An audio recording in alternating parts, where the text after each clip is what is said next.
Hello friends, welcome to easy notes for your online study channel. आप सबके अपने YouTube channel पे आप सभी का बहुत बहुत स्वागत है। फ्रेंड्स, यूजीसी नेट पेपर 1 के यहाँ पर कुछ इंपॉर्टेंट क्वेश्चंस हैं जो एग्जाम में बार बार पूछे जा रहे हैं। तो उन क्वेश्चंस को सॉल्व करने वाले हैं आज की इस लाइव क्लास में। तो जल्दी से सब लोग एक बार लाइव आ जाइए। ऑडियो विजुअल क्लियर है या नहीं एक बार कंफर्म कर दीजिए, क्योंकि यहाँ पर स्टार्ट करने वाले हैं आज के इन क्वेश्चंस के साथ में। तो चलिए जल्दी से यहाँ पर स्टार्ट कर लेते हैं। यहाँ पर टाइमर नहीं होगा, क्वेश्चन को पढ़ते जाएंगे, जल्दी जल्दी सॉल्व करते जाएंगे, क्योंकि अब टाइम बिल्कुल नहीं बचा है एग्जाम का। तो चलिए स्टार्ट कर लेते हैं। यहाँ पे UGC net paper 1 important question है, ये previous year question paper question number 1 के साथ में। ठीक है, तो चलिए क्वेश्चन नंबर 1 आप सभी लोगों के सामने। कक्षा में निम्नलिखित में से किस कारण से प्रतिपुष्टि में विलंब हो सकता है? क्वेश्चन नंबर 1 आप सभी लोगों के सामने। मिलेंगे सिर्फ 15 सेकेंड क्वेश्चन का आंसर करने के लिए। Use of technology, expanded communication, semantic noise या फिर पार्टिसिपेटरी एनवायरनमेंट। ये प्रीवियस ईयर के वो क्वेश्चंस हैं जो बार बार एग्जाम में पूछे जा रहे हैं। तो उन्हीं क्वेश्चंस को आज मैंने बेस बनाया हुआ है, तो जल्दी जल्दी आंसर करते जाइएगा। क्वेश्चन नंबर 1, कक्षा में मान लीजिए हम क्लास कर रहे हैं, तो वहां पर अगर हमें फीडबैक नहीं मिल पा रहा है या मिलने में देर हो रही है, तो वहां पर क्या होगा? Option number C, semantic noise. कक्षा में शब्दार्थ शोर की विद्यमानता के कारण प्रतिपुष्टि यानी कि फीडबैक में विलंब हो सकता है। क्वेश्चन नंबर 2, विषयता यथा बोलने की दर, ध्वनि विराम उत्पन्न करने की पद्धति और उच्चारण की विलक्षणता की निम्नलिखित में से किस व्यवहार की संज्ञा दी जाती है? क्वेश्चन नंबर 2 आप सभी लोगों के सामने, आंसर करना शुरू करिए।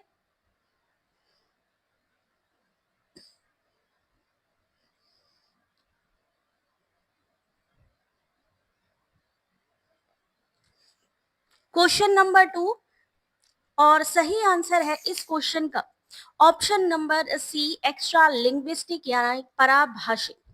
Question number 2 option number C, यानी non content behaviour such as rate of speaking loudness, tendency to interrupt and pronunciation peculiarities are referred to as extra linguistic. Question number 3, answer करना शुरू करिए अब।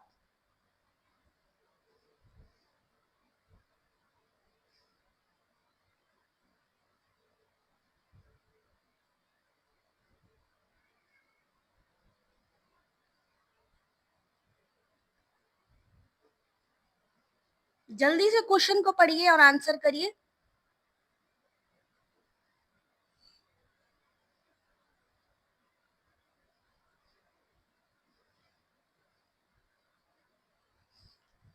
चलिए देखते हैं इस क्वेश्चन का सही आंसर। क्वेश्चन नंबर 3 कम्युनिकेशन से है, सेंडर, रिसीवर, मैसेज, मीडियम। 3 का सही आंसर है ऑप्शन नंबर सी, यानी संप्रेषक यानी सेंडर में क्या आएगा? संवेदी अंग यानी कि सेंसरी ऑर्गेन्स। ठीक है, अग्राहक रिसीवर में मस्तिष्क हो गया, ब्रेन। मैसेज हो गया विद्युत चुंबकीय आवेग यानी इलेक्ट्रोमैग्नेटिक इंपल्सेस, और मीडियम हो गया केंद्रीय स्नायु तंत्र यानी the central nervous system. Question number 4, answer करिए कौन से प्रभावी संप्रेषण में बाधक तत्व हैं?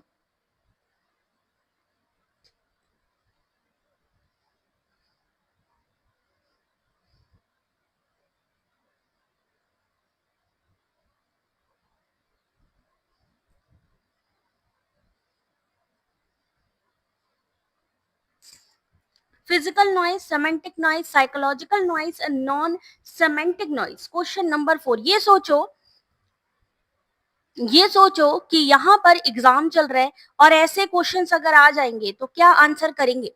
Question number 4 correct answer option number B, A B C. संप्रेषण के प्रभावी होने से प्रेषक द्वारा प्रेषित संदेश को प्राप्तकर्ता पूर्ण रूप से समझ सकता है। यानी अगर हमारे पास डायरेक्टली अच्छे से मैसेज पहुंच गया तो हम क्या करते हैं, उसको फीडबैक दे सकते हैं। यानी इफेक्टिव कब होगा? जब हमारा फीडबैक हमको मिल जाएगा। लेकिन अगर कोई उसको रोकने की कोशिश करता है तो वो कौन से हैं? फिजिकल नॉइस हो गया, option number B semantic noise हो गया, और option number B C psychological noise. उसके अलावा शब्दार्थ संबंधी शाब्दिक शोर, उपकरणीय शोर, ये सारी चीजें आती है। क्वेश्चन नंबर 5, रीजनिंग का एक क्वेश्चन आपके सामने।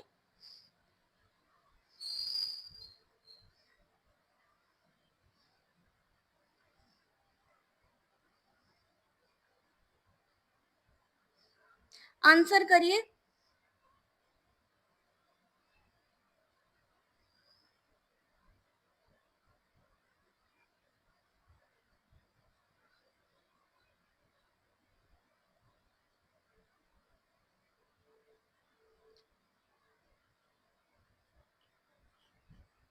इस क्वेश्चन का सही answer reasoning, TEF UGH WKL के बीच में क्या आएगा?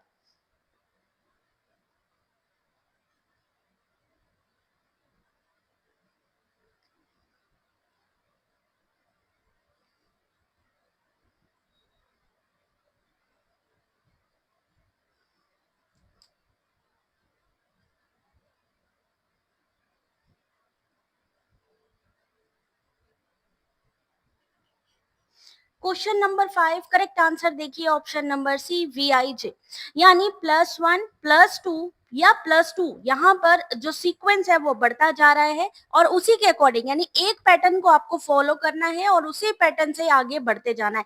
T से U की तरफ आए, E से EG की तरफ आए, सेम वही पैटर्न से हम आगे वाला निकालेंगे। सही answer C VIJ। Question number 6,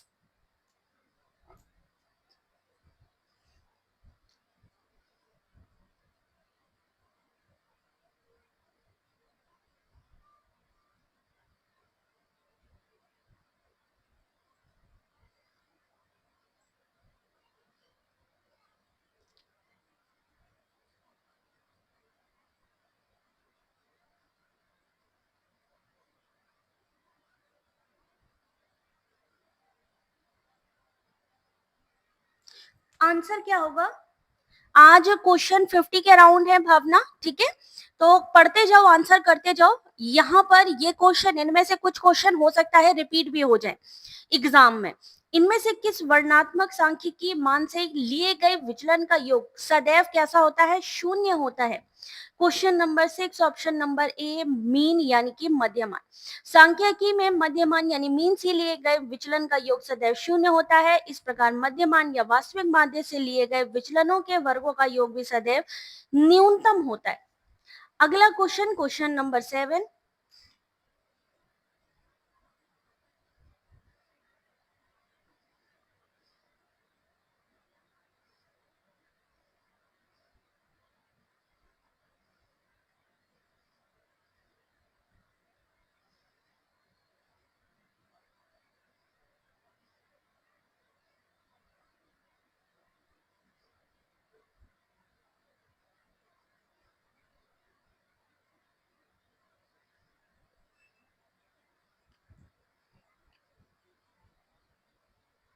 चलो क्वेश्चन नंबर 7, जब दोनों आधार वाक्यों का उद्देश्य और विधेय समान है किंतु उनकी मात्रा भिन्न हो तो इसको किस रूप में जाना जाता है? क्वेश्चन नंबर 7 सही आंसर है उपश्रय, यानी कि सबऑल्टर्न। जब हम क्लासिकल स्क्वायर ऑफ अपोजिशन बनाते हैं तो कॉन्ट्रेरी संबंध यूनिवर्सल पॉजिटिव यूनिवर्सल निगेटिव के बीच में होता है, लेकिन ये जो सबऑल्टर्न की बात की है, ये पॉजिटिव यूनिवर्सल पॉजिटिव और पर्टिकुलर पॉजिटिव, ये होता है इनका संबंध सबऑल्टर्न का। सेम ऐसे ही निगेटिव निगेटिव का संबंध उपाश्रयी होता है। इसमें क्या होता है, दोनों आधार वाक्यों का उद्देश्य विधेय समान होता है लेकिन जो मात्रा होती है वो भिन्न होती है। क्वेश्चन नंबर 8 से पहले भाई जिन्होंने भी सब्सक्राइब नहीं किया है जल्दी से चैनल को सब्सक्राइब कर लीजिए। साथ ही यहाँ पर आपको लिंक्स मिल जाएंगी, हमारे होम सेक्शन पे जाएंगे तो यहाँ पर आपको टेलीग्राम, ये क्वेश्चन पेपर की PDF चाहिए तो आप टेलीग्राम ज्वाइन कर लीजिए, वहां पर आपको मिल जाएगी। टेलीग्राम की लिंक यहाँ पर मेंशन भी है। चलिए अगला क्वेश्चन आपके सामने कितना है भाई? क्वेश्चन नंबर 8, आंसर करना शुरू करिए अब। यहाँ पर पेपर 1 देखो, पेपर 1 सबके में कॉमन आता है, ठीक है, चाहे फिर वो लॉ का पेपर हो, चाहे इकोनॉमिक्स हो, चाहे हिस्ट्री हो, पेपर 1 आएगा, सेम सिलेबस सब में आएगा, क्वेश्चन डिफर होंगे।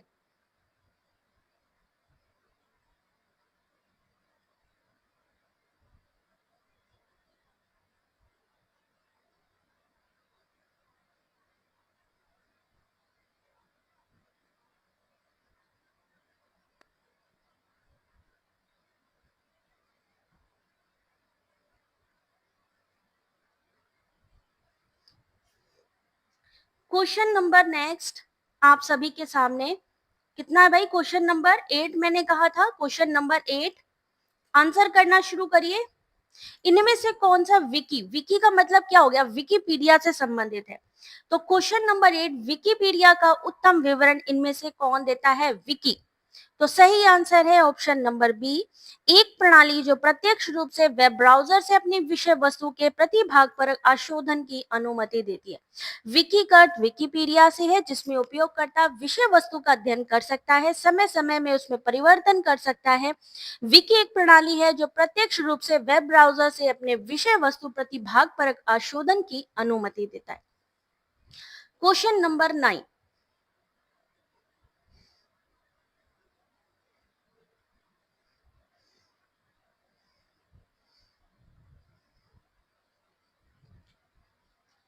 किस सम्मेलन, शिखर सम्मेलन का संधारणीय विकास संबंधी संयुक्त राष्ट्र सम्मेलन के नाम से भी जाना जाता है? Question number 9।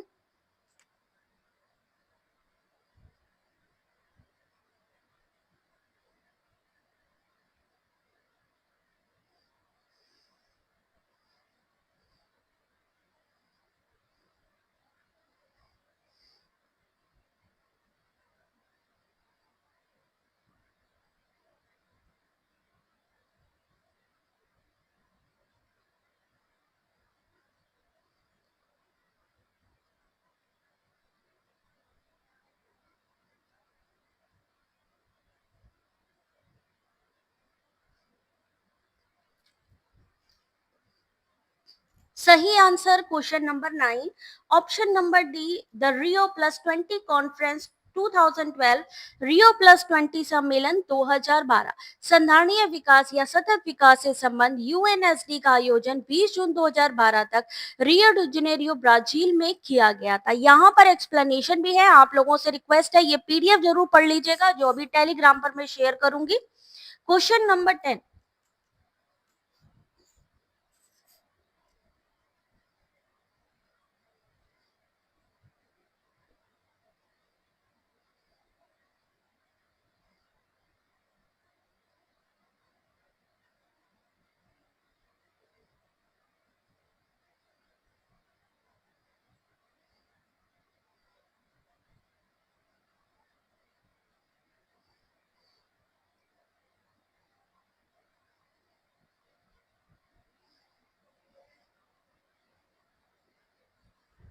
सतही ओजोन की निर्मित में कौन सा महत्वपूर्ण भूमिका निभाते हैं?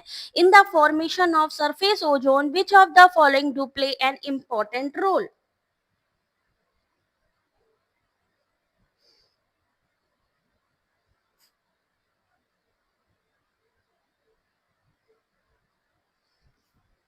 पूरा ऑप्शन पढ़िएगा क्योंकि कभी कभी सेम क्वेश्चन आ जाते हैं। ठीक है, पाठक जी आंसर करते जाइएगा, एग्जाम आ रहा है, नजदीक है बिल्कुल। तो ऐसे में जितने ज्यादा क्वेश्चन हो सके उतने सॉल्व करिए, पीवाईक्यू एमसीक्यू। 10 का सही आंसर ऑप्शन नंबर सी। हो सकता है सतही ओजोन से इस बार भी क्वेश्चन आ जाए। तो इसके निर्माण में कौन महत्वपूर्ण भूमिका निभाते हैं? नाइट्रोजन के oxide, option number C sunlight और option number D carbon monoxide. सतही ओजोन की निर्मित में नाइट्रोजन के ऑक्साइड, सूर्य का प्रकाश, कार्बन मोनोऑक्साइड महत्वपूर्ण भूमिका निभाते हैं। क्वेश्चन नंबर 11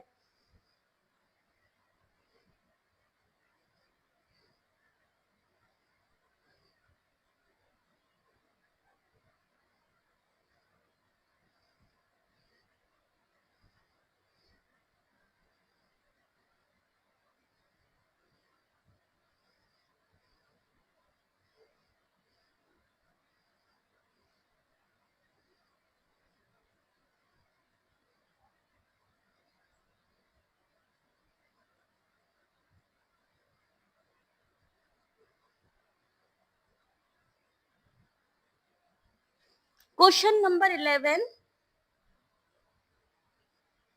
भारत में दक्षिण एशिया में शिक्षा के नियोजन और प्रबंधन में क्षमता विकास और शोध के उद्देश्य से भारत में स्थापित किया गया मुख्य संगठन कौन सा है? क्वेश्चन नंबर 11 सही आंसर है सी न्यूपा। याद रखिए न्यूपा का फुल फॉर्म इस समय आ रहा है national institute of educational planning and administration NUEPA. Bharat दक्षिण एशिया में शिक्षा के नियोजन प्रबंधन में क्षमता विकास शोध के उद्देश्य से भारत में स्थापित किया गया मुख्य संगठन कौन सा है? न्यूपा राष्ट्रीय शैक्षिक योजना एवं प्रशासन विश्वविद्यालय। भारत सरकार ने 2006 में इसका उन्नयन करके मानद विश्वविद्यालय का दर्जा प्रदान किया ताकि यह स्वयं उपाधि प्रदान कर सके। क्वेश्चन नंबर 12, ऐसे क्वेश्चन इस समय कंटिन्यू आ रहे हैं और सेम ऐसा क्वेश्चन अभी जनवरी 2025 के क्वेश्चन पेपर में देखा गया। Lecture method, demonstration method, project method, collaborative method.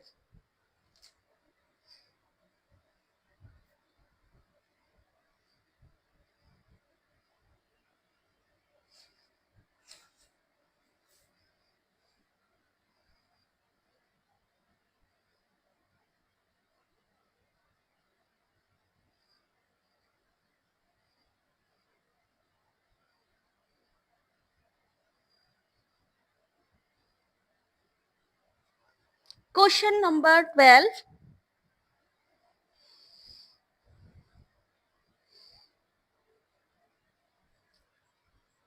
Correct answer matching है, मैचिंग मिलाइए इस क्वेश्चन की। क्वेश्चन नंबर 12 सही आंसर देखिए ऑप्शन नंबर डी। इस क्वेश्चन का जो सही आंसर है वो है ऑप्शन नंबर डी, यानी लेक्चर मेथड के अंदर क्या आएगा? बहुत अधिक ज्ञान प्रदान करना। जैसे लेक्चरर आते हैं, आकर के आपको नॉलेज देकर जाते हैं, ठीक है, imparting large amount of knowledge. दूसरा है डेमोन्स्ट्रेशन मेथड। डेमोन्स्ट्रेशन मेथड क्या हुआ? अनुभव आधारित अधिगम, एक्सपीरियंस बेस्ड लर्निंग। फिर आता है आपका प्रोजेक्ट। प्रोजेक्ट में क्या है? विद्यार्थी विभिन्न क्रियाकलाप के साथ निष्पादित करते हैं और सीखते हैं। कोलैबोरेटिव, किसी कार्य पर सब मिलजुल कर काम करते हैं, उसे हम collaborative. Question number 30,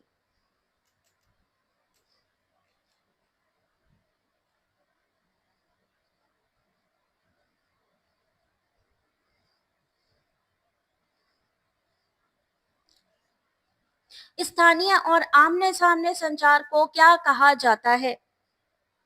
local and face to face communication is refer to as.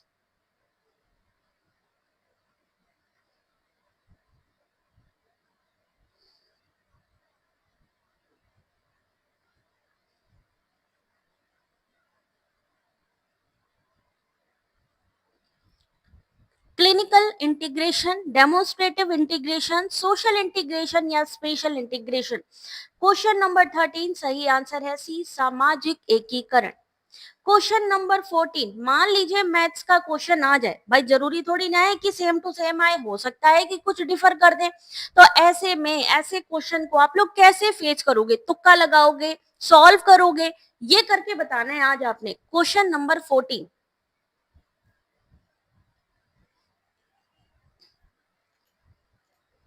किसी नगर की जनसंख्या एक वर्ष में 5% की वृद्धि हुई और अगले वर्ष में 5% की गिरावट, यानी पहले 5% बढ़ी फिर 5% की गिरावट आई।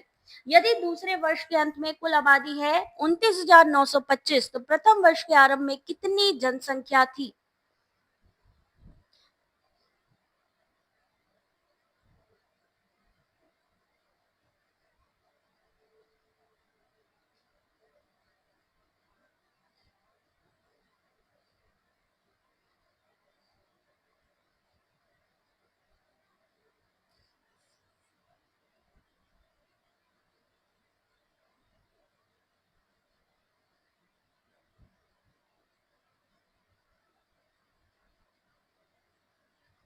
इस क्वेश्चन का सही आंसर विराट ने कहा है ए, सुमन ने कहा है सी, चौहान जी कह रहे हैं सी। देखते हैं सही है कि नहीं। 14 का सही आंसर हो भाई बी आंसर होगा। क्यों? क्योंकि पहले 5% बढ़ी फिर 5% की गिरावट आई। टोटल यहाँ पर जो जनसंख्या थी 2 साल के अंत में, 2 साल बाद थी 29,925। तो क्या करेंगे? 100 में +5 करेंगे जब वृद्धि हुई, घटाएंगे जब उसमें लॉस हुआ, कमी हुई। सॉल्व करेंगे इसको, ठीक है। इसको क्रॉस आप यहाँ पर कर सकते हो, मल्टीप्लीकेशन कर सकते हो डायरेक्टली। यहाँ पर जो आपका आंसर निकल के आएगा कि स्टार्टिंग में कितनी थी? स्टार्टिंग में थी आपकी ऑप्शन नंबर बी 30,000।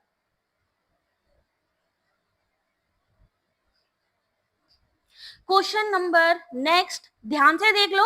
अगर इस तरीके का क्वेश्चन आता है तो आपने यही फॉर्मूला लगाना है, यही चीज रखनी है। सिंपल सा है, जितना ज्यादा आप इनको सॉल्व कर सकते हो। देखो यहाँ ये जो 100 है ना, इसको 2 से डिवाइड करके देख लो। 2 से नहीं, 2 से होगा ही नहीं क्योंकि 5 है। 5 से करके देख लो डायरेक्टली, ठीक है। तो वहां आपका कहीं ना कहीं नियर अबाउट आराम से निकलेगा। जितना शॉर्ट में कर सकते हो उतने शॉर्ट में कर लो। 15 क्वेश्चन नंबर,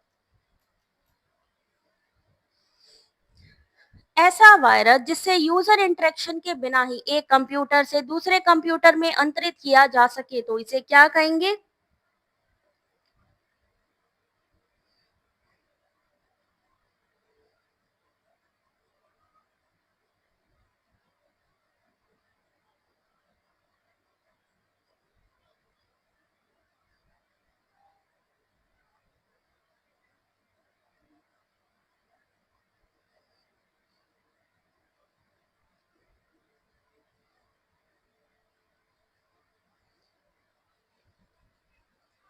एक ऐसा वायरस जिसे कि यूजर इंटरेक्शन की जरूरत ही नहीं है, एक कंप्यूटर से दूसरे कंप्यूटर में ट्रांसफर किया जा सकता है।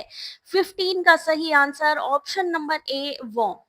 ऐसा कंप्यूटर वायरस जिसे यूजर इंटरेक्शन के बिना ही कंप्यूटर से दूसरे कंप्यूटर में अंतरित किया जा सकता है, वर्म कहलाता है।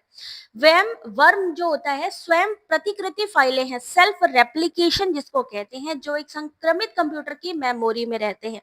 यह एक वायरस के समान है। यह ईमेल, नेटवर्क आदि के माध्यम से एक कंप्यूटर से दूसरे कंप्यूटर में फैलता है। अगला क्वेश्चन 16। अब भाई डेसिमल कन्वर्जन, बाइनरी कन्वर्जन तो आता है, तो ये कैसे सॉल्व होगा? एलसीएम ले लीजिए सीधा सा। इन्होंने बोला क्या है, बाइनरी निकालना है। डेसिमल की संख्या आपके सामने है ही है, ठीक है। डेसिमल संख्या है ना यहाँ पे, इसको क्या निकालना है इन्होंने, बाइनरी में इन्होंने कहा कन्वर्ट करिए। सिंपल सा, अगर ना आए समझ में तो 75 का एलसीएम ले लीजिए, और वो भी ना हो पाए तो 1 2 4 जो मैंने आपको बताया था ना, जो हमने आपको बताया था 16 32 64, 64 के बाद क्या होगा 128।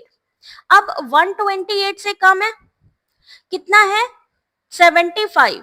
तो 64 से तो ज्यादा है बट 128 से कम है, तो 64 में और कौन सा जोड़ेंगे यहाँ पे? 64 में क्या जोड़े हैं कि हमारा 75 हो जाए?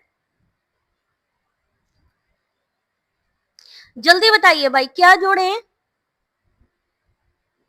8 जोड़ दें, और 8 9 10 जोड़ दें, तो कितना हुआ 74 हो जाएगा, और एक यहाँ जोड़ दे रहे, ठीक है ना। तो 1 ले लेंगे, 2 ले लेंगे, 4 को छोड़ देंगे, जिस चीज को हम नहीं ले रहे उसको छोड़ देंगे, 0। तो 1 0 0 1 0 1 1। देखिए यही आंसर आ रहा है। Option number option number D, यही निकाला था। 100 10 11, 100 निकला, 10 निकला और 11। ये जो मैंने आपको बताया था ना, वही चीज है। या तो आप एलसीएम निकाल लो, और या फिर डायरेक्टली आपको जो 1 2 4 8 16 32 उस एंगल से भी आप निकाल सकते हो। तो सही आंसर है डी, ठीक है। 17 क्वेश्चन नंबर, स्वयं से जुड़ा हुआ आंसर करिए, पूरा पढ़िए।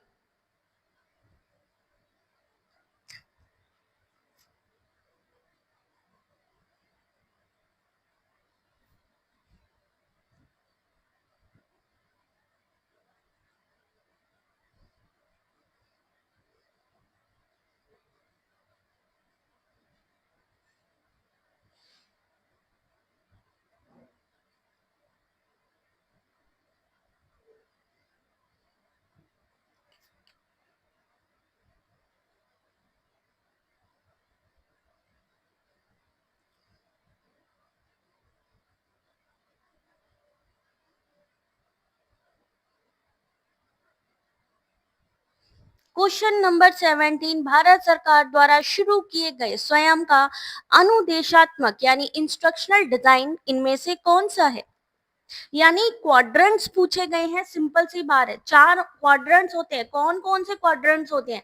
4 चतुर्थक, सही आंसर ऑप्शन नंबर क्या होगा? ई ट्यूटोरियल। 4 चतुर्थक हो गए। ई ट्यूटोरियल, ई कंटेंट प्रोवाइड किया जाता है, असेसमेंट होता है और विमर्श मंच होता है। यानी 1 2 3 4 ऑप्शन नंबर सी आपका सही आंसर। स्वयं भारत सरकार के मानव संसाधन विकास मंत्रालय, जिसका नया नाम है एमओई, और अखिल भारतीय तकनीकी शिक्षा, ये एआईसीटी द्वारा तैयार किया गया ऑनलाइन शिक्षा पोर्टल है। स्वयं को 3 आधारभूत सिद्धांत माने गए। कौन कौन से इसके आधारभूत सिद्धांत है? तीन तीन प्रिंसिपल है। पहुंच यानी एक्सेस, इक्विटी निष्पक्षता और गुणवत्ता यानी क्वालिटी। ये चारों क्या है? 4 चतुर्थक है यानी 4 क्वाड्रेंट्स है। क्वेश्चन नंबर 18, ये question most of the time आया हुआ है। क्वेश्चन नंबर 18 आंसर करना शुरू करिए।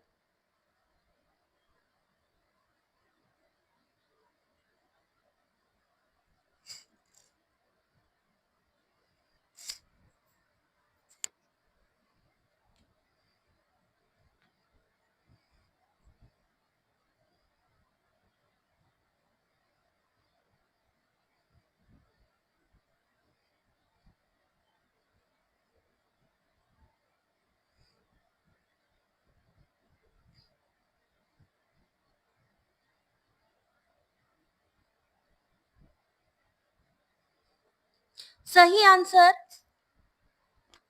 पहुंच, निष्पक्षता, गुणवत्ता। Very good Sonal.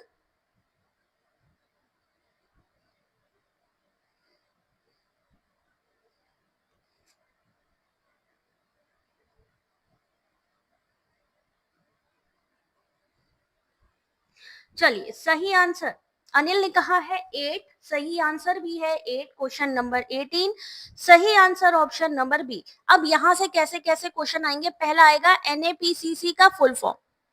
एनएपीसीसी का फुल फॉर्म जलवायु परिवर्तन पर राष्ट्रीय कार्य योजना।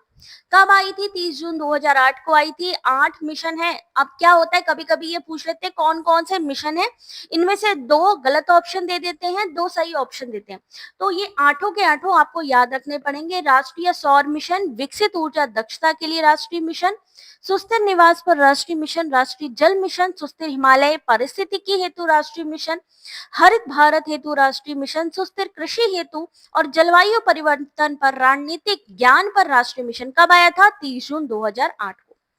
क्वेश्चन नंबर 90, पढ़ते जाओ, आंसर करते जाओ। ये समझो कि मेरा आज एग्जाम है और इसको कैसे सॉल्व करना है।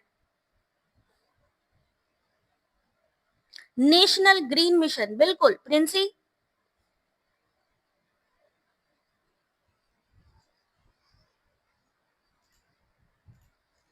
शिक्षा और संबंध क्षेत्रों में विभिन्न विश्वविद्यालयों के महत्व सहयोग को बढ़ावा देने के लिए अंतः विश्वविद्यालय बोर्ड के बंद होने के बाद किस संस्था की स्थापना की गई? Question number 19।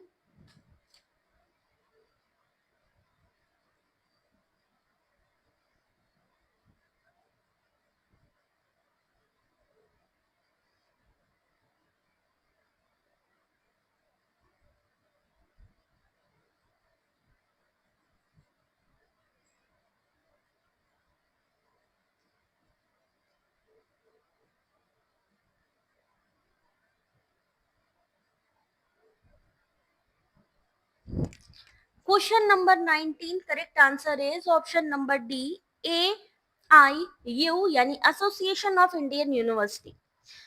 सेडलर कमीशन 1917 की सिफारिशों के अनुसार एआईयू यानी एसोसिएशन ऑफ इंडियन यूनिवर्सिटी की स्थापना की गई थी।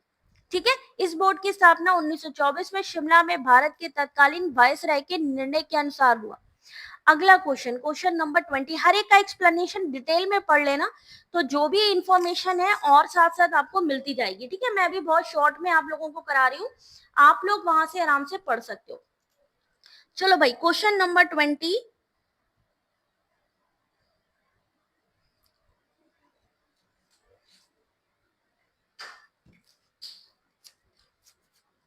satellite based educational TV channel, educational FM radio network, global initiative of academic networks, online courses। IGNOU द्वारा जो आरंभ किया गया ज्ञान दर्शन। भाई इग्नू ने जो चैनल बनाया, जो एजुकेशनल चैनल, वो है ज्ञान दर्शन। तो उसमें किस चीज का इस्तेमाल किया? सैटेलाइट बेस्ड शैक्षिक TV channel. Question number 20, IGNOU द्वारा आरंभ किया गया ज्ञान दर्शन एक उपग्रह है, टीवी चैनल, सैटेलाइट से संबंधित है। IGNOU Indira Gandhi national open university, ये सेकंड ओपन यूनिवर्सिटी है, ये भी याद रखिएगा, ठीक है। पहली ओपन यूनिवर्सिटी आपकी भीमराव अंबेडकर यूनिवर्सिटी है, दूसरी आपकी जो ओपन यूनिवर्सिटी या डिस्टेंस एजुकेशन है वो इंदिरा गांधी। 21 क्वेश्चन नंबर, शोध रिपोर्ट में दी गई ग्रंथ सूची, bibliography given in a research report. Question number 21, याद रखिए इनमें से कुछ क्वेश्चंस आपको रिपीट हो सकते हैं एग्जाम में, फिर वो चाहे स्टेटमेंट में हो चाहे फिर वो आपके मैचिंग वाले क्वेश्चंस हो। हैदराबाद में है, बिल्कुल रीमा, हैदराबाद में है। जो आपकी फर्स्ट ओपन यूनिवर्सिटी है हैदराबाद में है। भीमराव अंबेडकर यूनिवर्सिटी 1982 में बनी थी, वहीं इग्नू जो बनी यानी इंदिरा गांधी ओपन यूनिवर्सिटी 1985 में। 21 का सही आंसर ऑप्शन नंबर ए। शोध रिपोर्ट में दी गई ग्रंथ सूची आगे शोध में रुचि रखने वालों की सहायता करती है। ग्रंथ सूची शोध कार्य में रुचि रखने वाले अन्य व्यक्तियों की सहायता करती है जो शोध रिपोर्ट में दी गई होती है। ग्रंथ सूची में शोध रिपोर्ट के अंत में लिखा जाता है, जिसमें कि पुस्तकें, पत्रिकाओं, वेबसाइट, अन्य प्रकाशनों की एक सूची होती है जो किसी न किसी तरह से अध्ययन के विषय के लिए प्रासंगिक होती है। 22 question number, question number 22,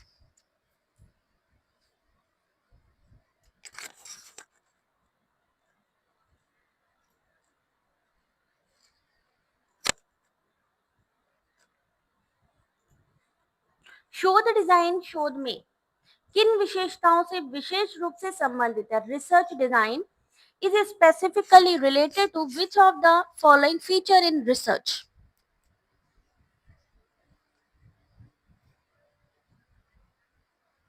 question number 22, सही आंसर बिल्कुल सही आप लोग ऑप्शन नंबर बी, यानी ऑप्शन नंबर ए। रिसर्च डिजाइनिंग की बात की है तो सैंपल सिलेक्शन हो गया, फॉर्मुलेशन ऑफ अ प्लान हो गया, और डेटा संग्रहण के टूल के बारे में निर्णय लेना। ये तीनों चीजें किस में आती हैं, आपकी रिसर्च डिजाइनिंग में काम आती है। अगला क्वेश्चन 23, बहुल बुद्धि सिद्धांत का विकास किसने दिया। मल्टीपल इंटेलिजेंस थ्योरी किसने दी। क्वेश्चन नंबर 23, ब्लूप्रिंट भी कहा जाता है, बिल्कुल सही।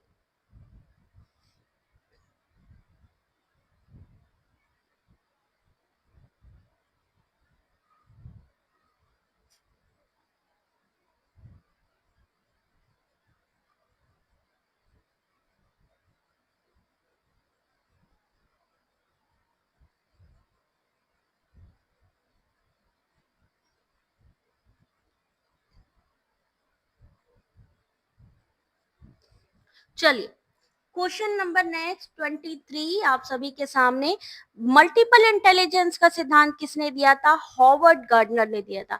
कितने प्रकार की बुद्धि बताई थी इन्होंने, 8 तरीके की बताई थी। बहुबुद्धि या बहुल बुद्धि के सिद्धांत हॉवर्ड गार्डनर द्वारा किया गया। इन्होंने कितने तरीके की बुद्धि बताई थी, 8 तरीके की। इसके अतिरिक्त अल्फ्रेड विडेट ने भी खोज की, एल थर्स्टन ने भी समूह कारक सिद्धांत का प्रतिपादन किया, और स्पीयरमैन ने द्विकारक बुद्धि के सिद्धांत का प्रतिपादन किया। अगला क्वेश्चन 24,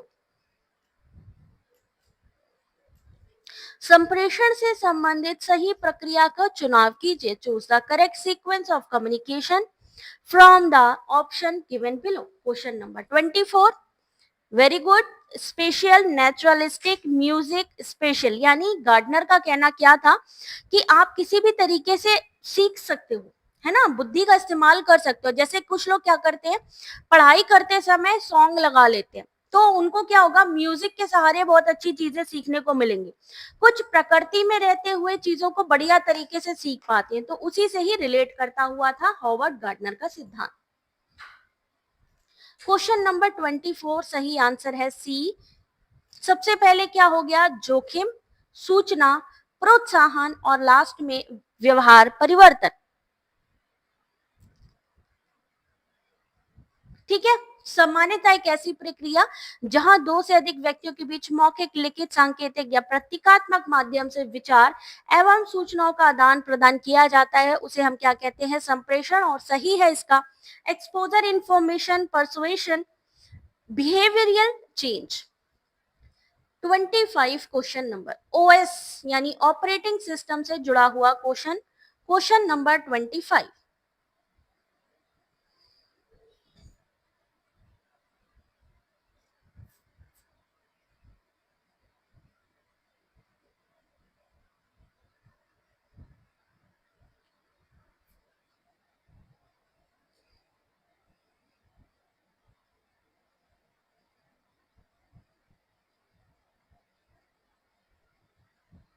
नेक्स्ट क्वेश्चन आपके सामने,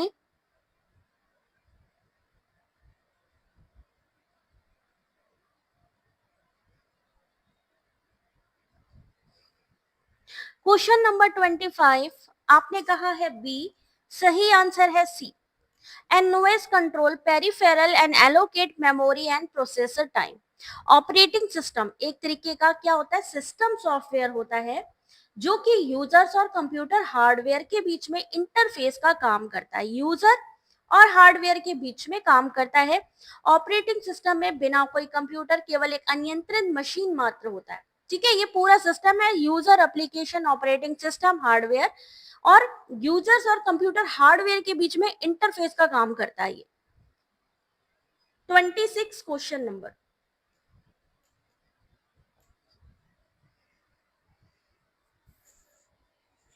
कौन सा एक प्रकार का मालवेयर है जिसे सॉफ्टवेयर सिस्टम में जानबूझकर डाल दिया जाता है, जो पूर्व निर्धारित स्थितियां उत्पन्न होने पर दुराग्रहपूर्ण प्रक्रिया शुरू कर देता है?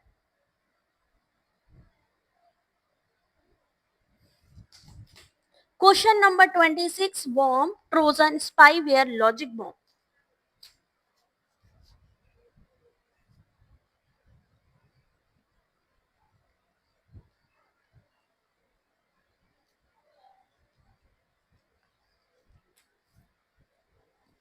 सही आंसर इस क्वेश्चन का option number D, logic bomb. इनमें से कौन सा एक प्रकार का मॉलवेयर है जो कि सॉफ्टवेयर सिस्टम में जानबूझकर डाला जाता है, जो पूर्व निर्धारित स्थितियां उत्पन्न होने पर दुराग्रहपूर्ण प्रक्रिया शुरू कर देता है? लॉजिक बॉम्ब कोड का एक टुकड़ा होता है जिसे सॉफ्टवेयर में जानबूझकर डाला जाता है। ठीक है, लॉजिक बॉम्ब कभी कभी स्लैक कोड के रूप में भी संदर्भित किया जाता है। 27 क्वेश्चन नंबर, किसको किसको जेआरएफ लेना है? कौन ऐसा है जो सिर्फ नेट लेना चाहता है? पता है उसके लिए कितना परसेंटेज चाहिए, कितनी सुपर फास्ट तैयारी होनी चाहिए अपनी? हर एक क्वेश्चन का आंसर अपने को पता होना चाहिए, क्योंकि मेरिट से सिलेक्शन होता है। हर एक के अकॉर्डिंग, हर एक सब्जेक्ट, हर एक कैटेगरी के अकॉर्डिंग यहाँ पर सिलेक्शन होता है आपका। ठीक है, अगला क्वेश्चन, क्वेश्चन नंबर 27 किससे जुड़ा हुआ है? ब्लूटूथ। ब्लूटूथ एक वायरलेस टेक्नोलॉजी है जिसका उपयोग मोबाइल फोन से हैंडसेट कनेक्ट करने के लिए किया जाता है। ब्लूटूथ एक लंबी रेंज वाली वायरलेस टेक्नोलॉजी जिसका उपयोग डेटा अंतरण यानी ट्रांसफर के सस्ते साधन के रूप में किया जाता है। 27 का सही आंसर केवल पी सही है। ब्लूटूथ एक वायरलेस टेक्नोलॉजी है जिसका उपयोग मोबाइल फोन से हैंडसेट कनेक्ट करने के लिए किया जाता है। भौतिक दूरी कितनी है, कितनी दूरी तक काम करता है? 10 मीटर से लेके 50 मीटर तक की रेंज में ये अधिक से अधिक 7 डिवाइसों में कनेक्ट हो सकता है। ठीक है, शॉर्ट रेंज अगर आपसे पूछा जाए तो ब्लूटूथ हो गया, अगर लॉन्ग रेंज पूछा जाए तो wifi. Question number 28, question number 28, JRF चाहिए ना, तो जेआरएफ के लिए फुल ऑन मेहनत करनी है। सारे क्वेश्चन कोशिश करिए कि सही होते जाएं। जितनी ज्यादा प्रैक्टिस करोगे उतनी ज्यादा आपको एग्जाम टाइम में प्रॉब्लम कम आएगी। ज्यादा से ज्यादा क्वेश्चन पेपर एमसीक्यू सॉल्व करना शुरू कर दीजिए। ये रिवीजन टाइम है पूरा।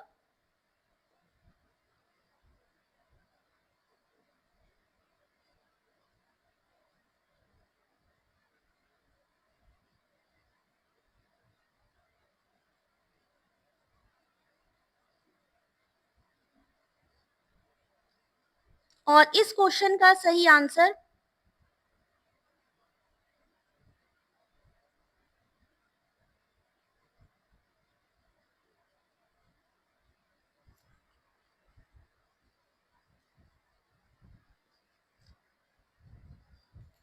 क्वेश्चन नंबर 28 कौन सा सुमेलित नहीं है? सही आंसर है सी, यानी केवल 3 ज्ञानवाणी। ज्ञानवाणी शैक्षिक एफएम रेडियो नेटवर्क है, एफएम रेडियो नहीं है। ज्ञान दर्शन कार्यक्रम सैटेलाइट आधारित टीवी चैनल है जो इग्नू के द्वारा संचालित शिक्षा पर आधारित है। ठीक है, सही आंसर है सी। Question number 29।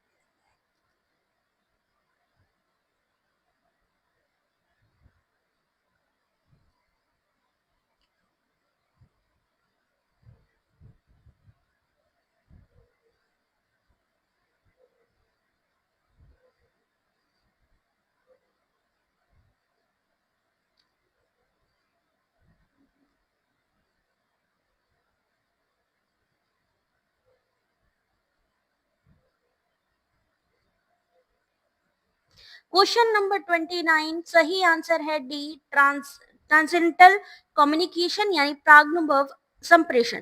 क्या होता है ये? अंतर व्यक्तिक संप्रेषण का एक प्रमुख चरण है। ठीक है, साक्षात्कार, वार्तालाप, समाचार इत्यादि में अंतर व्यक्तिक संप्रेषण ही होता है, इंटरपर्सनल, जहां दो लोग हों। ठीक है, अगला क्वेश्चन नंबर 30। मान लीजिए मैथ का क्वेश्चन आ गया, कैसे सॉल्व करेंगे?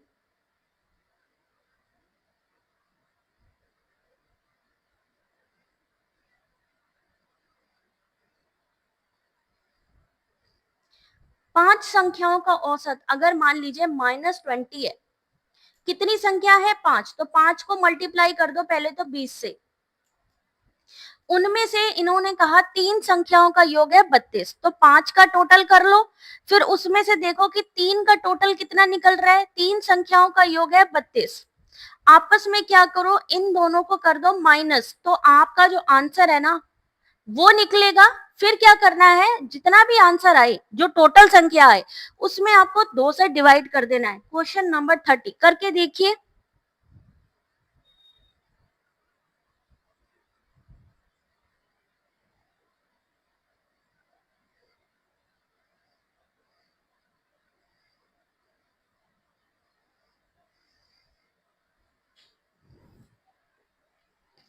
-66 होगा क्वेश्चन नंबर 30। सही आंसर -66, बिल्कुल सही। क्यों? 5 संख्याओं का भाई औसत है 20, फिर आया 3 संख्याओं का औसत, औसत निकाला है, उसको भी हम निकाल लेंगे, और लास्ट में जो 2 संख्या है उनका टोटल हमें पता लग गया 132, 2 से भाग देंगे तो -66। क्यों? क्योंकि माइनस में चल रहा है यहाँ पे। Question number 31।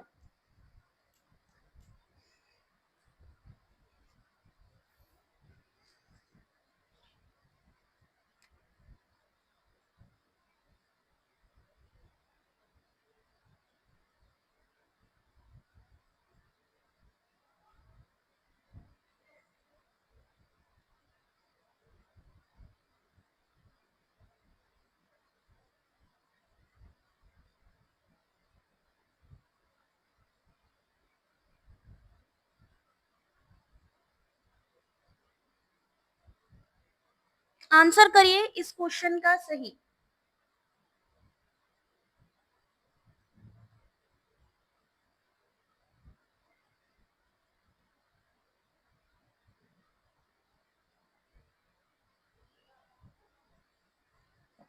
टीबी यानी कि 1 टेराबाइट मेमोरी किसके समान होती है?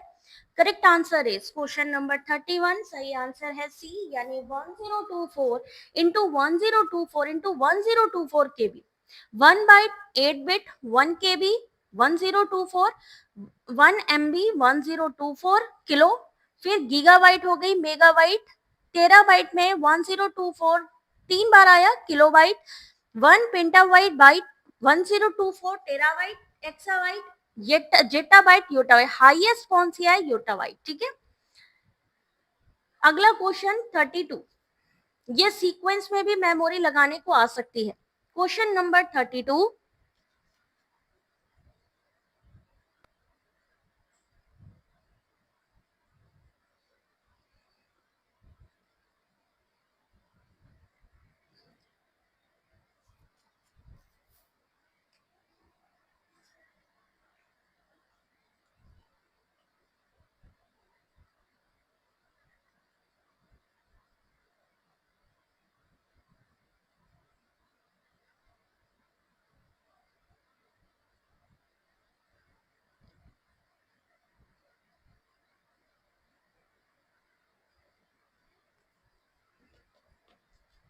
बफरिंग हो रही, रिफ्रेश करो सोनम, क्या सबके में बफरिंग हो रही है? एक बार कंफर्म कर दो जरा।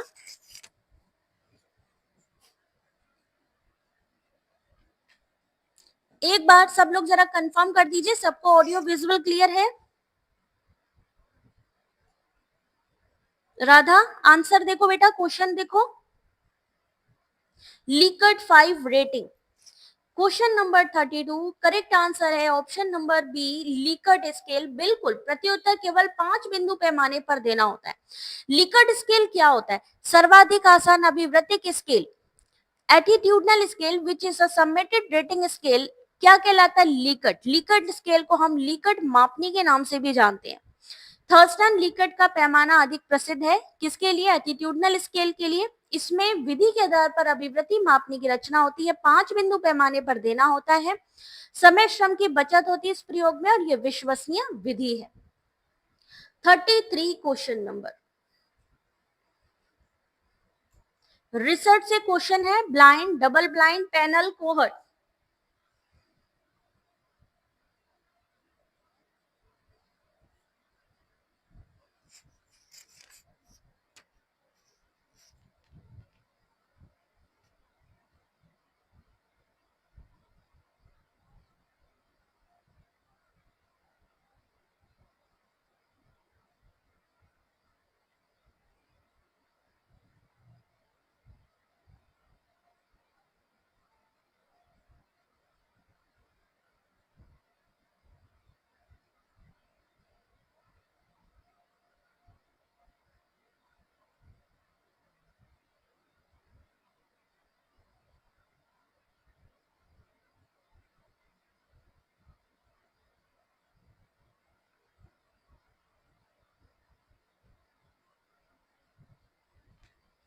क्वेश्चन नंबर 33, सही आंसर है बी, डबल ब्लाइंड।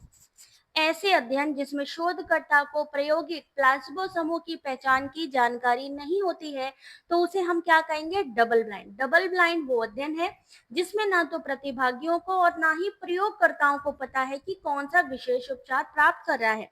यह प्रक्रिया अनुसंधान परिणामों में पूर्वाग्रह यानी बायसनेस को रोकने के लिए की जाती है। डबल ब्लाइंड अध्ययन विशेष रूप से मांग विशेषताओं, प्लेसिबो प्रभाव के कारण पूर्वाग्रह को रोकने के लिए उपयोगी है। सिंगल ब्लाइंड में प्रयोगकर्ता को पता होता है कि प्रतिभागियों को उपचार प्राप्त हो रहा है, जबकि प्रतिभागी अनजान होते हैं। तो डबल ब्लाइंड क्या है, सिंगल ब्लाइंड क्या है, ये दोनों ही चीजें यहां लिखी है। वही पैनल और कोहर्ट की बात करें तो ये क्या है? आपका लॉन्गिट्यूडनल स्टडी में आते हैं। क्वेश्चन नंबर 34, ऐसे क्वेश्चन सॉल्व कर लिए।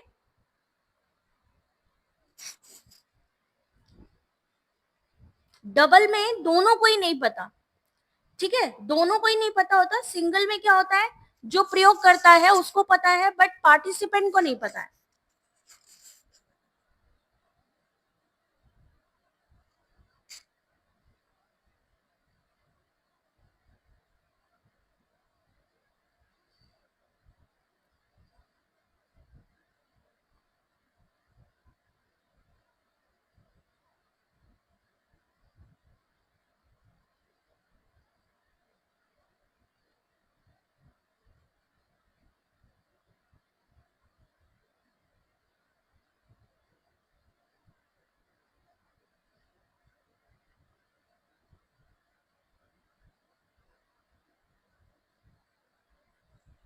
सही आंसर इस क्वेश्चन का आपने कहा है केस स्टडी, बिल्कुल सही है केस स्टडी। जिस शोध विधि में सामान्यीकरण किया जाए तो उस प्रकार की अन्य परिस्थितियों पर भी लागू हो तो उसे क्या कहेंगे, केस स्टडी। Question number 35।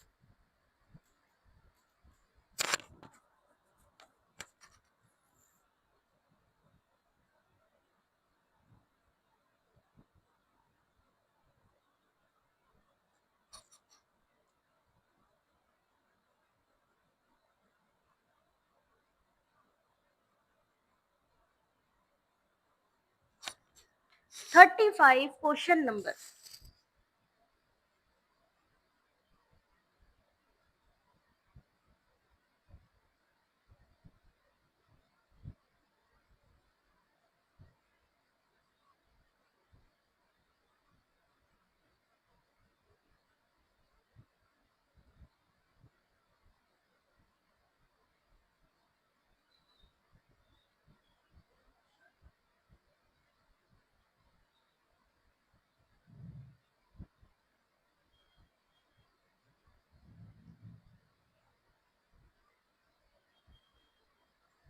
चलिए देखते हैं इस क्वेश्चन का सही आंसर। क्वेश्चन नंबर 35, सही answer option number B, gatekeeping. आम संप्रेषण कक्षा में होने वाले संप्रेषण में सूचना विषय वस्तु का प्रक्रमण, जहां पर भी कम्युनिकेशन में फिल्ट्रेशन आ जाए तुरंत समझ जाओ कि गेट कीपिंग, यानी कौन सी चीज को कौन सी इंफॉर्मेशन में शेयर करनी है, कौन सी रोकनी है। तो आम संप्रेषण कक्षा में होने वाले संप्रेषण में जब हम प्रक्रमण यानी फिल्टरिंग का यूज करते हैं, गेट कीपिंग। पहली बार कर्ट लेविन ने प्रस्तुत किया इसका विचार 1890-1947 में, जो कि एक जर्मन मनोवैज्ञानिक, सामाजिक मनोवैज्ञानिक थे। ठीक है, कौन सी जानकारी लेनी चाहिए, कौन सी नहीं आनी चाहिए, यही चीज यहाँ पर वो फिल्टर करता है। Question number 36। किस प्रदूषक को भारत में वायु गुणवत्ता सूचकांक में शामिल किया गया है? Gatekeeper as a filter communication में।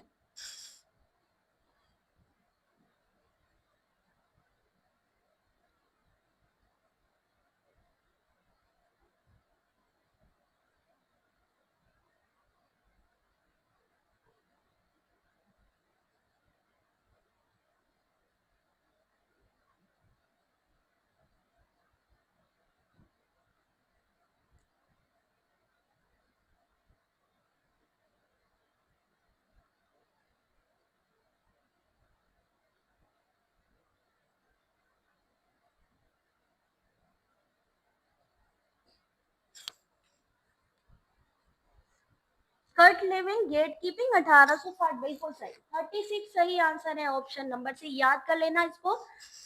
किस प्रदूषक को भारत में वायु गुणवत्ता सूचकांक में शामिल किया गया है? Sulphur dioxide. तो राष्ट्रीय गुणवत्ता वायु गुणवत्ता सूचकांक NAQI में 8 प्रदूषक को शामिल किया गया है।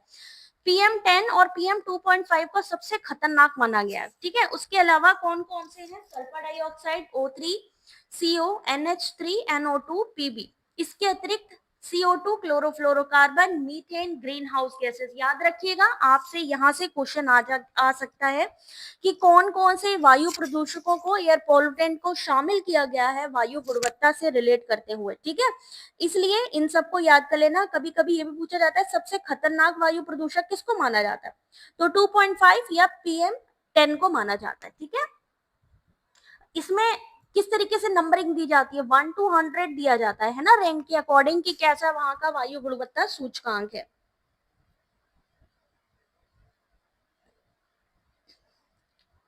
चलो अब देखते हैं next question, question number 37। Brain storming, brain storming से जुड़ा हुआ एक क्वेश्चन। ब्रेन स्टॉर्मिंग विधि के रूप में किसके लिए प्रयोग किया जाता है?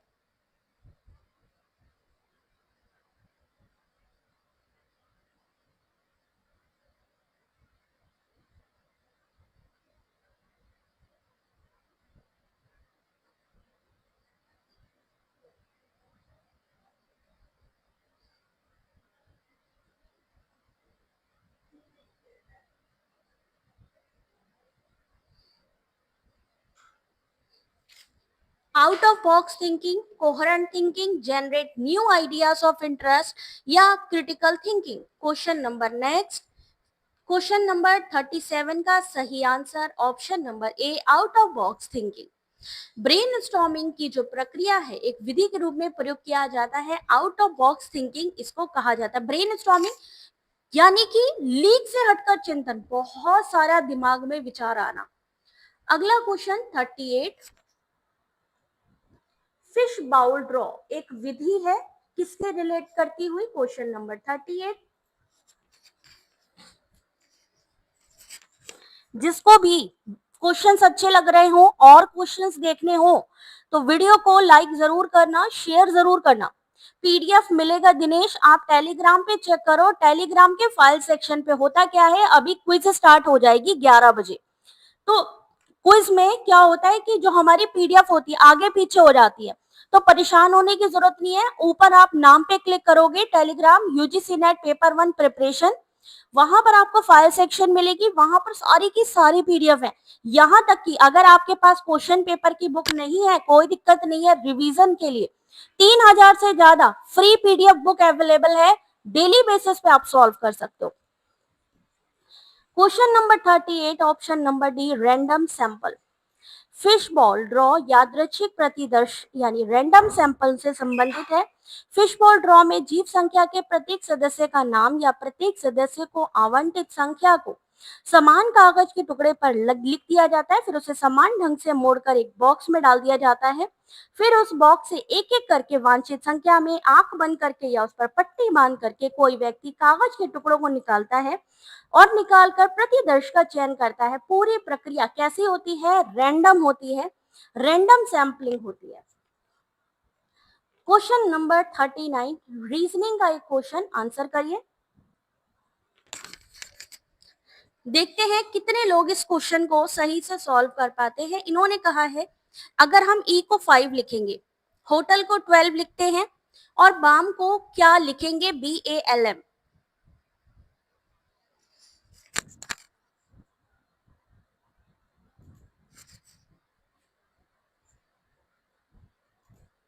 जल्दी से इस रीजनिंग का आंसर करिए। If E equal to 5, hotel equal to 12, how will you code BALM? ऐसे क्वेश्चन एग्जाम में 15 से 20 सेकंड में आपको सॉल्व करने हैं।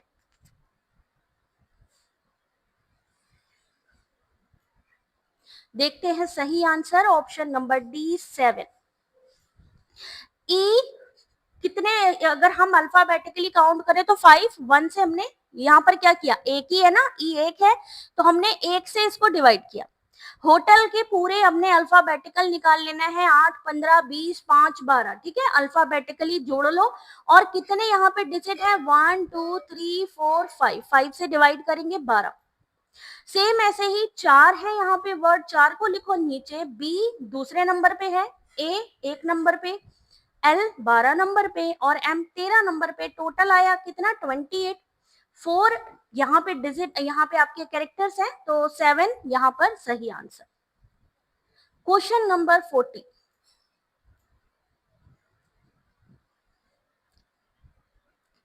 क्वेश्चन नंबर 40 आप सभी के सामने।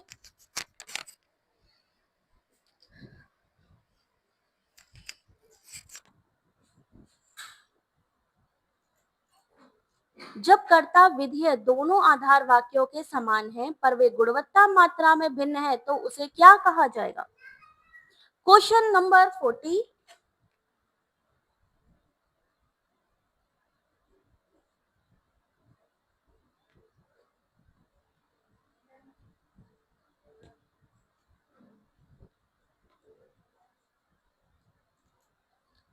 आपने कहा सब ऑल्टर्न। 40 का सही आंसर है सी, कॉन्ट्राडिक्टरी। जब सब ऑल्टर्न कब हुआ? जब सिर्फ मात्रा भिन्न है, बाकी सब चीजें सेम है, सिर्फ मात्रा भिन्न होती है उसमें, पर यहाँ पर गुणवत्ता मात्रा दोनों भिन्न है। तो दो वाक्यों के उद्देश्य जहां विधेय समान है किंतु परिमाण और गुण दोनों ही भिन्न हो तो ऐसी स्थिति में अंतर विरोध यानी कॉन्ट्राडिक्टरी संबंध होता है। कॉन्ट्राडिक्टरी संबंध समझ रहे? विरोधाभास, जैसे कि आपका ए और ओ के बीच में होता है, सेम ऐसे ही ई और आई के बीच में। किसमें डिफर है? When subject and predicate of both the premise is same but they differ in a quality as well as. ठीक है। Question number 41, learning the treasure with in.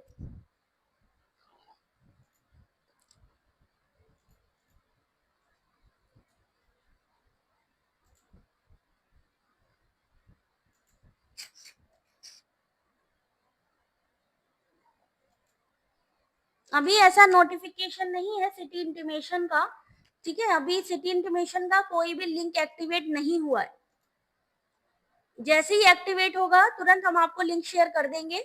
सब लोग टेलीग्राम ज्वाइन कर लो। हाँ, क्वालिटी इंग्लिश में है, उसको करेक्ट कर लो। ठीक है, क्वालिटी क्वांटिटी आप अपने आप से अंडरस्टैंड कर लो, वहां थोड़ा सा वहां मिसप्रिंट है। 41 का सही answer option number D, A B C E. Learning to know, learning to be, option number C learning to learn, और option number E learning to live together. UNESCO का फुल फॉर्म पूछा गया था जून 2024 में। 1993 में फ्रांस के डेलर्स की अध्यक्षता में 21वीं शताब्दी के लिए शिक्षा पर अंतर्राष्ट्रीय आयोग की नियुक्ति हुई। इस आयोग में अध्यक्ष के अतिरिक्त विभिन्न देशों के 14 सदस्य थे। भारत की तरफ से कौन गए थे? डॉक्टर कर्ण सिंह। इस आयोग का प्रतिवेदन था learning the treasure with in, UNESCO. 1996 में यह प्रकाशित हुआ। इसमें ज्ञान के लिए सीखना, होने के लिए सीखना, अधिगम के लिए सीखना, साथ रहने के लिए सीखना। क्वेश्चन नंबर 42,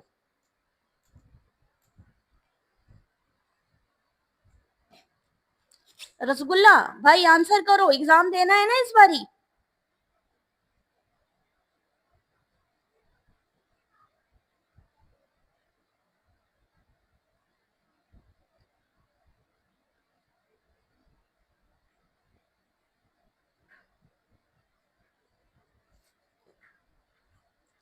क्वेश्चन नंबर 41 और सॉरी 42 सही आंसर क्या होगा? परीक्षण के किस प्रकार के विद्यार्थी के दूसरे विद्यार्थी के कार्य निष्पादन के साथ परस्पर तुलना की जाती है? The performance of a student is compared with another, यानी एक स्टूडेंट के साथ में दूसरे स्टूडेंट का कंपैरिजन करना, किसमें? परफॉर्मेंस में। तो सही आंसर होगा नॉर्म रेफरेंस। नॉर्म रेफरेंस मानक संदर्भित परीक्षण में एक विद्यार्थी के दूसरे विद्यार्थी के कार्य निष्पादन के साथ परस्पर तुलना की जाती है। एक पाठ्यचर्या का परीक्षण एक निष्कर्ष निष्कर्ष जिसे निकट संदर्भित कहते हैं, सीआरटी। एक सामान्य वितरण जिसे मानक संदर्भित एनआरटी कहते हैं, जैसे एक मानक के संबंध में किया जा सकता है। क्वेश्चन नंबर 43,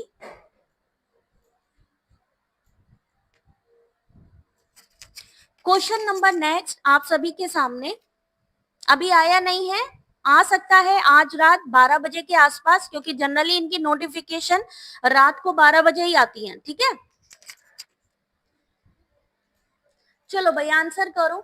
असंभाव्यता प्रतिचयन पद्धति, from the list given below identify those which are called non probability sampling। Question number 43।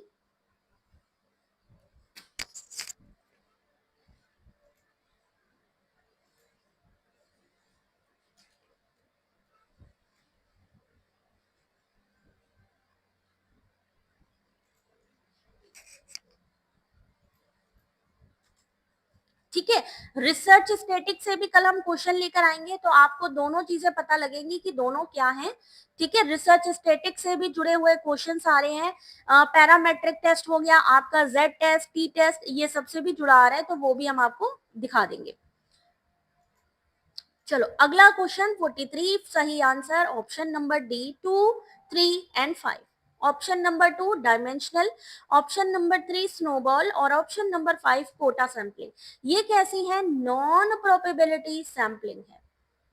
Non probability में विमात्मक, स्नोबॉल, कोटा, ऐच्छिक और सुविधाजनक, ये सब चीजें शामिल होती है। Question number 44, Montreal protocol aims at.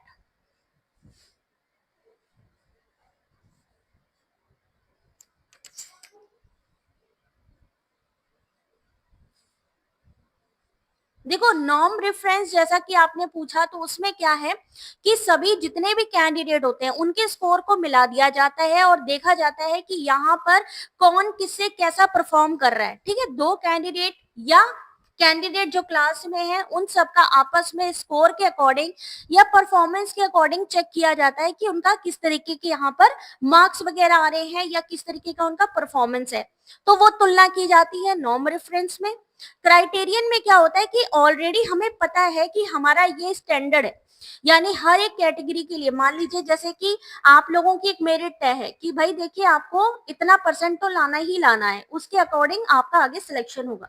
तो जब हम किसी का ऑलरेडी हमें पहले ही हमें डिसाइडेड है कि इतना बेंचमार्क है या इतना स्टैंडर्ड है, उतना टारगेट हमें ले जाना है और उस टारगेट को पार करने वाले जितने भी कैंडिडेट हैं उनको क्या कहा जाएगा कि हाँ वो सक्सेसफुली वो क्रॉस हो गए।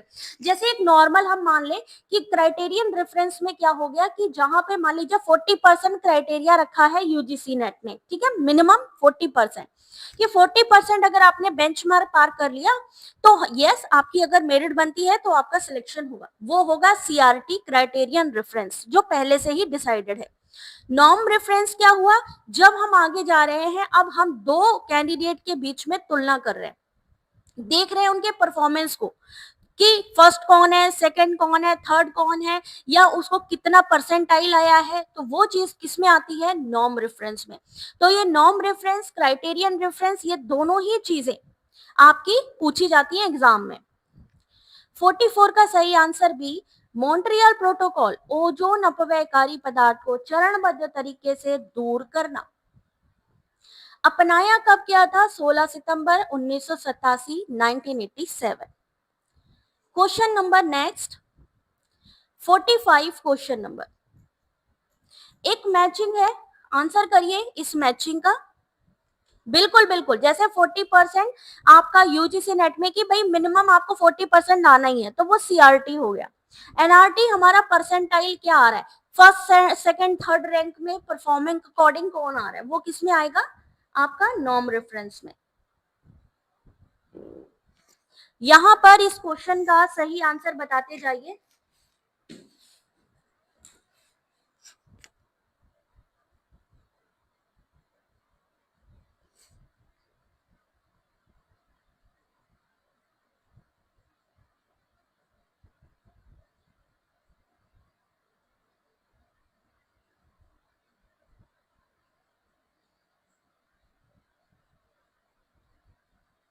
आंसर करते जाइए।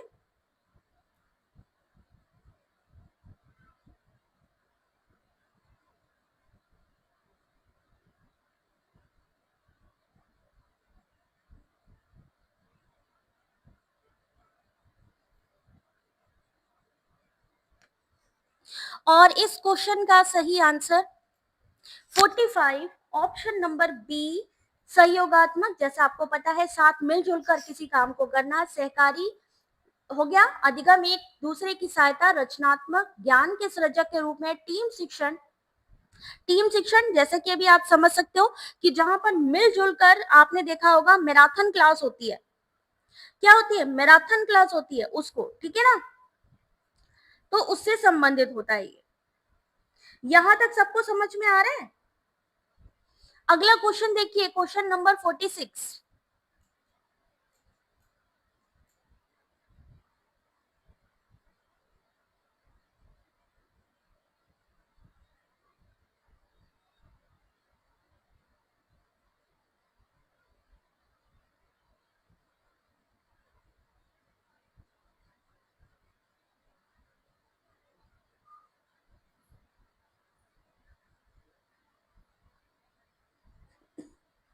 आंसर करिए इस क्वेश्चन का।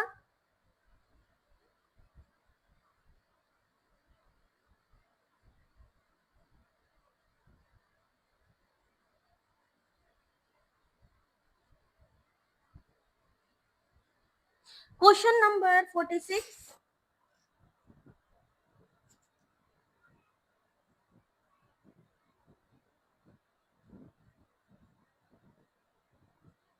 सही answer option number C 1 2 and 5।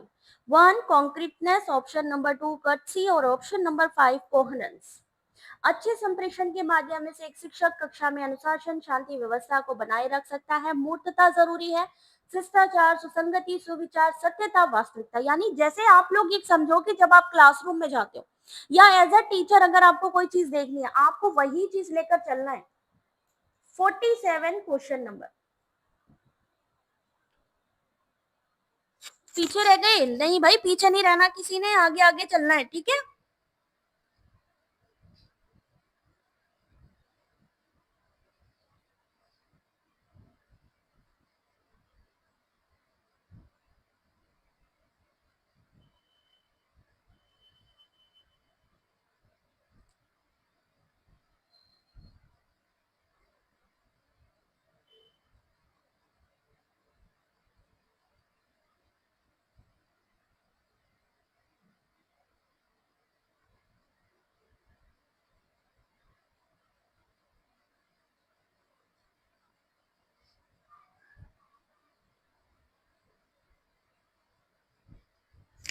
चलिए,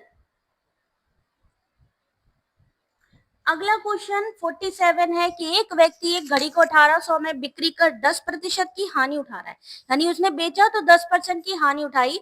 अगर उसे 10% लाभ कमाना है तो उसे कितने मूल्य पर उसको बेचना होगा? तो सही आंसर है ऑप्शन नंबर सी, 2200 पे। 10% की हानि उठाई, तो हमने क्या किया? 100 में, क्योंकि हम एक जनरल मानते हैं कि 100 है, ठीक है। मान लिया कि 100 रुपए है, तो 100 में 90, यहाँ पे क्या कहा? 10%, तो 100 में 10 को माइनस कर दिया तो कितना हुआ? 90। तो 1800 का 90 यहाँ निकाल लिया, परसेंटेज में कितना हुआ? 2000। यानी इसने जो है 2000 में बेची। इन्होंने कहा अगर हमें मान लीजिए 10% का मुनाफा करना है, तब हम क्या करेंगे? तो 10% का लाभ कमाने के लिए घड़ी का विक्रय मूल्य कितना होना चाहिए? 2000, जो हमारी हानि हुई। 10% बढ़ा दिया, 110, निकालेंगे 2200। इस क्वेश्चन का सही answer option number C, 2200। Question number 48। Driver को हम 12 लिख रहे हैं, गवर्नमेंट को हम 20 लिख रहे हैं, बिलीव को 16 लिख रहे हैं, तो बैट को क्या लिखेंगे?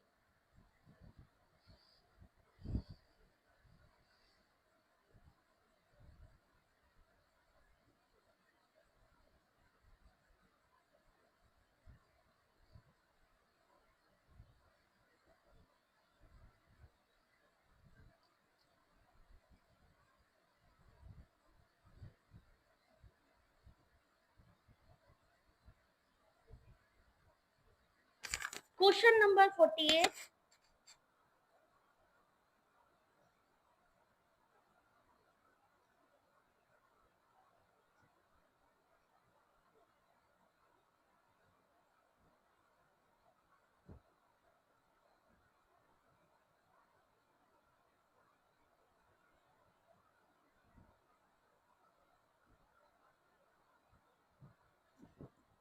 सही आंसर है ऑप्शन नंबर ए, 6।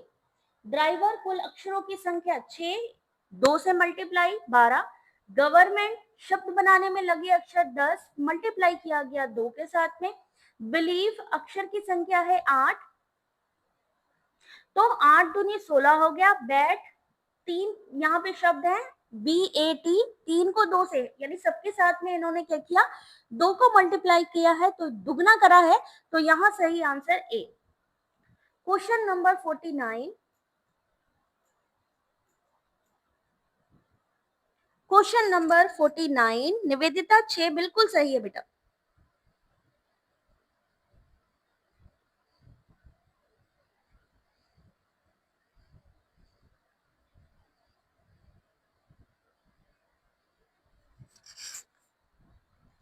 और इस क्वेश्चन का सही answer option number B, electronic database.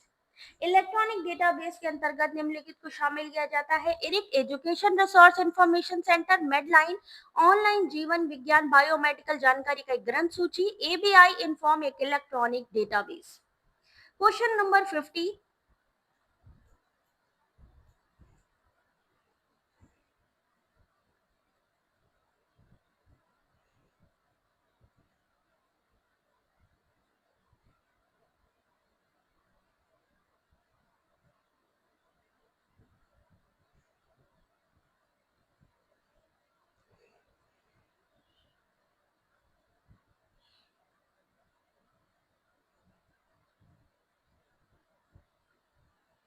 Question number 50, इन्होंने लिखा है कि विश्वविद्यालयों की स्थापना का सही कालक्रम आपको बताना है। क्वेश्चन नंबर 50 अभी जनवरी 2025 में आया हुआ क्वेश्चन है ये।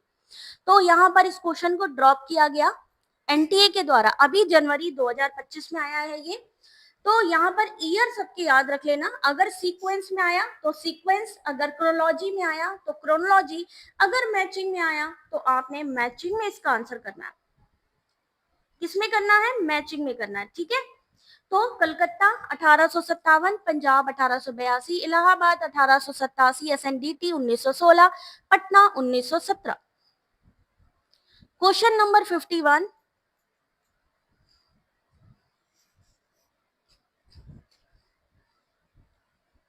पढ़ते जाओ, आंसर करते जाओ।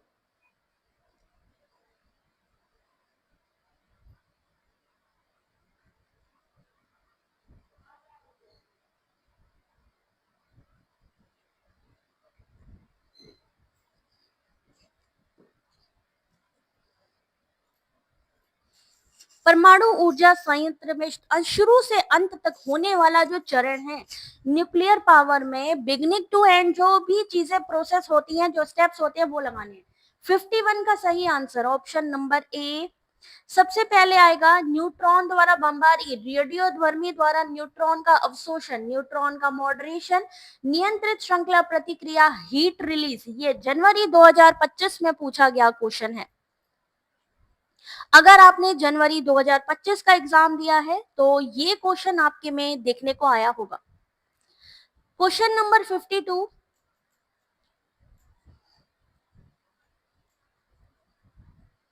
क्वेश्चन नंबर 52,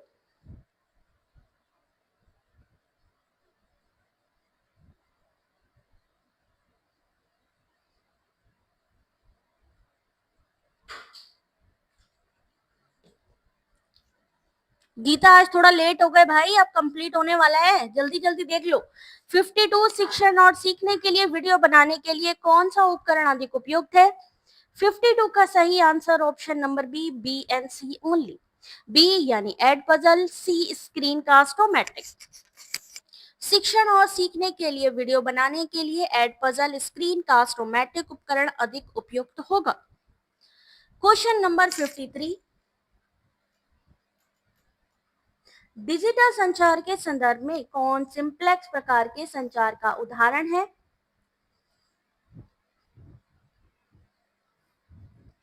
डिजिटल संचार के संदर्भ में कौन सिंप्लेक्स प्रकार के संचार का उदाहरण है? Simplex, duplex.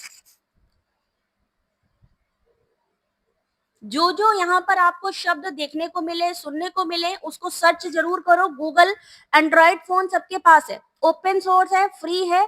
आप लोग अपने अपने एंड्रॉइड फोन में नेट है उसका यूज करो। जो आपको चीजें नहीं समझ में आ रही है या जो चीज आपको लगता है कि नहीं भाई पहली बार सुनी है, तो उसको सर्च करो गूगल पे। 53 का सही आंसर ऑप्शन नंबर बी यानी A, radio broadcasting. Option number B, television broadcasting. C, computer to printer communication. D, keyboard से कंप्यूटर संचार। सिंप्लेक्स प्रकार के संचारण। नेक्स्ट क्वेश्चन 54,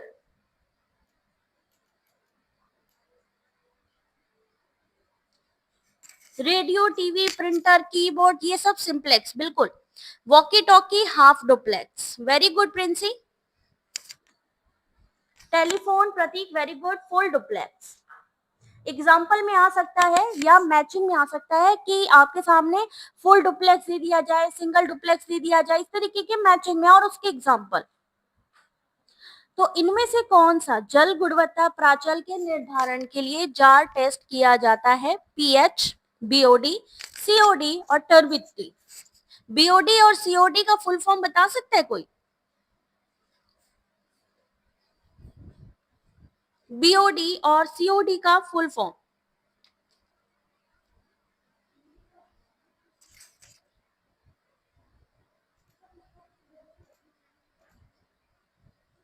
54 का सही answer D, turbidity.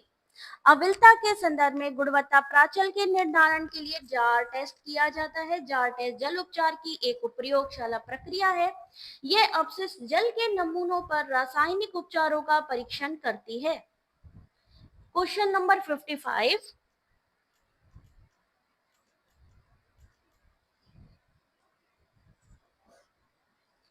Biological oxygen demand, chemical oxygen demand, COD BOD. Very good Princy, बिल्कुल सही जवाब।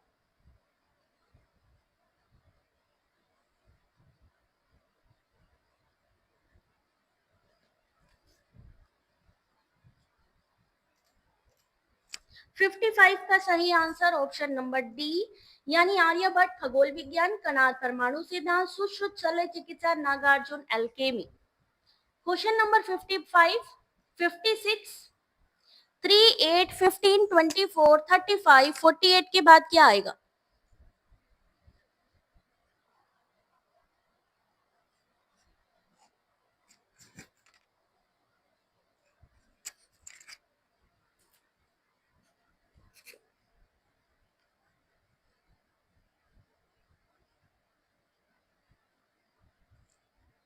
सही आंसर देखिए 56 का ऑप्शन नंबर डी 61 आएगा। क्यों? क्योंकि बीच में 5, 7, 9, 11 ऑड नंबर चलते जा रहे हैं, या तो ऑड नंबर से कर लो या उसमें भी आप ऐड कर सकते हो +2 अगर ऑड नंबर से डायरेक्टली निकाल लो तो 5, 7, 9, 11, 13, 15। अगला क्वेश्चन 57, ये क्वेश्चन इस बार देखने को आया था, इसलिए डालना जरूरी है कि अगर मान लीजिए सेम आ गया तो कैसे आंसर करेंगे।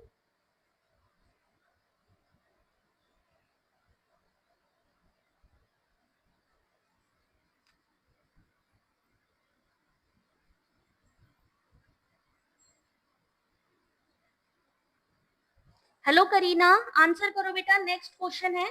हालांकि अब हम लास्ट मोमेंट पे आ चुके हैं, ध्यान रखो ऐसे क्वेश्चन अगर आ जाए तो करना क्या है। सबसे पहले तो ये जो यहाँ पर आपके सामने ये जो मीन दिया हुआ है, जैसे कि 5 है ना, तो 5 का कर लो बेटा स्क्वायर, माइनस करो।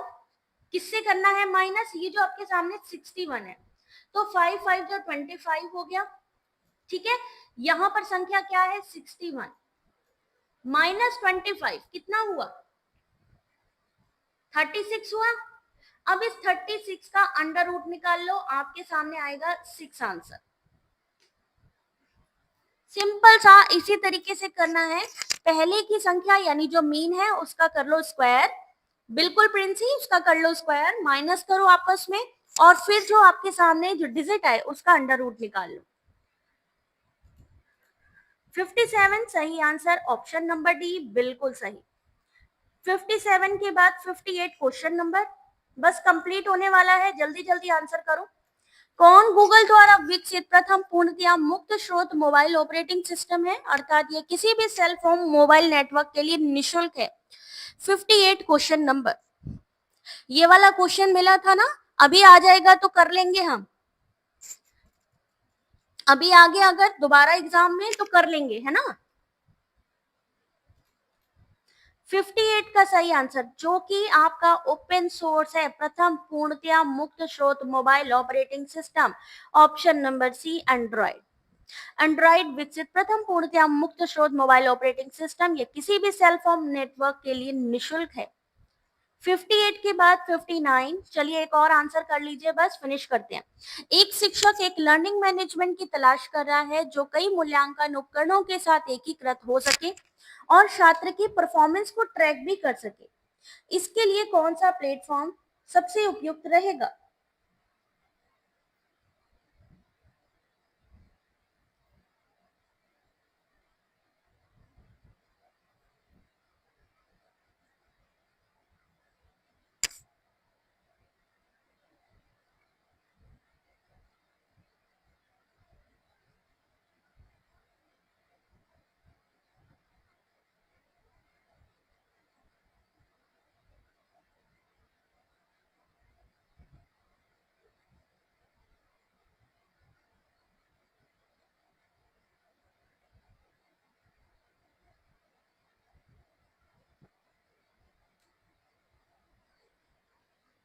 क्वेश्चन नंबर 59 करेक्ट आंसर है ए मूडल।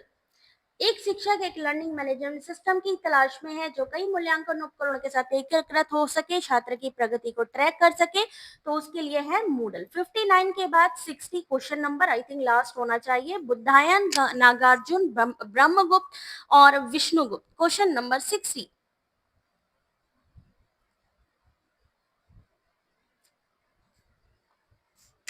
जल्दी से फास्ट आंसर करते जाइए।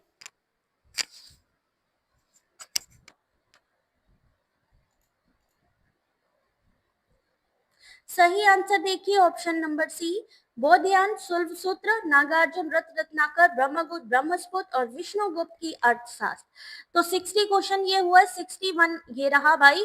किससे संबंधित है? यूजीसी के अध्यक्षों का काल क्रमानुसार यहाँ पर सीक्वेंस लगाना था। 61 क्वेश्चन नंबर।